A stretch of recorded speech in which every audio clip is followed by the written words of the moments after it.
had an incredible career, an incredible man, was here with them for 5 years. Hard to believe he'll be gone. Going to be strange to walk into this building and not see his smiling face as Phoenix turns it over. Boy, Jokic, a little bit of contact. Boy, that potentially could get dangerous. I think Jokic was just trying to get the basketball from the crowd. I've had a lot of people message me recently on my thoughts regarding the incident that involved Nikola Jokic and Suns owner Matt Ishbia, where Jokic was assessed a technical foul for, quote, deliberately making contact with a fan. Justified? Was the tech not enough? Should Jokic have been ejected? Is a suspension warranted? Or was this a joke of a courtside moment of a fan getting a little too comfortable and wanting to be a part of the action and performing one of the greatest flops that rivals some of the best we've seen from LeBron James in his career? Well, the truth of the matter is that this is just another case of a rich billionaire thinking they're above the rules of the game and can do whatever the hell they want. And while some might think, well, why make a video on this then? Well, there is a reason moments like this can actually prove to be a problem in the league, where courtside fans get a little overzealous and wanting to be a part of the action, and it's what we'll be diving further into in this video. If you're new to the channel and you like this type of content, then feel free to subscribe and hit that notification bell so you don't miss a video, and in return, I'll be providing more NBA content like this. Now, there is one unique thing about the NBA that the rest of the major sports don't have when it comes to its spectators viewing, is the ability to sit courtside, up close and personal, right in front of the players with nothing separating them from the players. You won't see that in football, baseball, or even hockey. You can get pretty close to the action, but nothing like sitting just a couple arms length away from the players, and where a player might come crashing into you trying to save a loose ball going out of bounds. And while sitting courtside is an incredible fan experience, it can also present problems for the players when the fans come into contact with them and maybe lose sight of the fact that they're just spectators regardless of who they are and how much power they have. Remember the guy who was thrown out of the NBA Finals game of the Warriors and Raptors in 2019 after pushing Kyle Lowry for simply doing what any player would do, diving for a loose ball going out of bounds? Yeah, that man was Mark Stevens, who was a part owner of the Warriors and felt that because of who he was and his stature, could do whatever he wanted, even putting his hands on a player who was simply doing his job. Stevens was ejected from the game and was banned from attending games for an entire year after this incident, and rightfully so.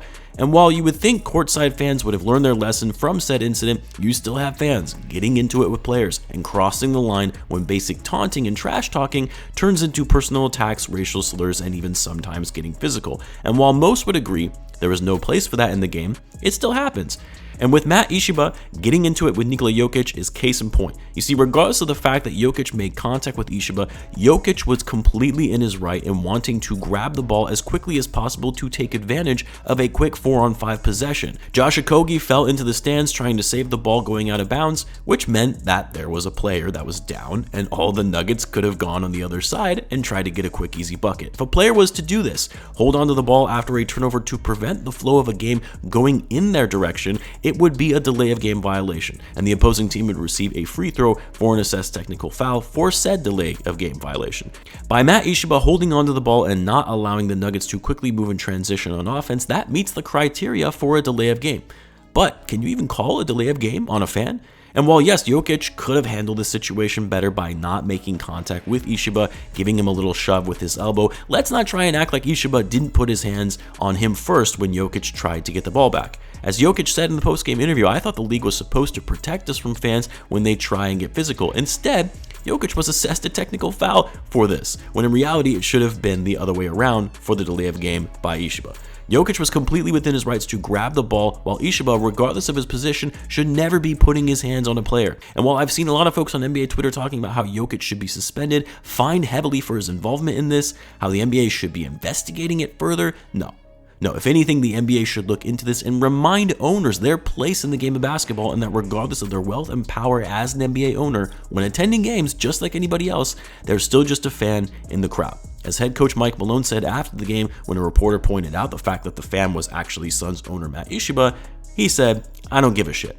And he's right. The fact that the fan happened to be the owner of the opposing team should have no bearing or change the outcome of how this should be treated from just any other fan trying to be a part of the game and not recognizing their place as a spectator watching the game. And while I'm sure Matt Ishbia has been able to enjoy and take advantage of his wealth and privilege to be able to do whatever he's wanted throughout his life, and using the "do you know who I am" card to justify his actions, it should not be the case when it comes to the game of basketball. The fact that some are saying Jokic should be reprimanded more seriously simply because of the fact that this was the owner of the Phoenix Suns and not just any other fan is laughable to say the least. As Mike Malone said, who gives a shit? It's a fan putting his hands on a player, and there are consequences for that. Now, will the league do anything? Probably not. It's a new owner, and a new owner who just took over a team that was previously run by a racist and misogynistic egomaniac who the league had to deal with for over 2 years to investigate and get rid of.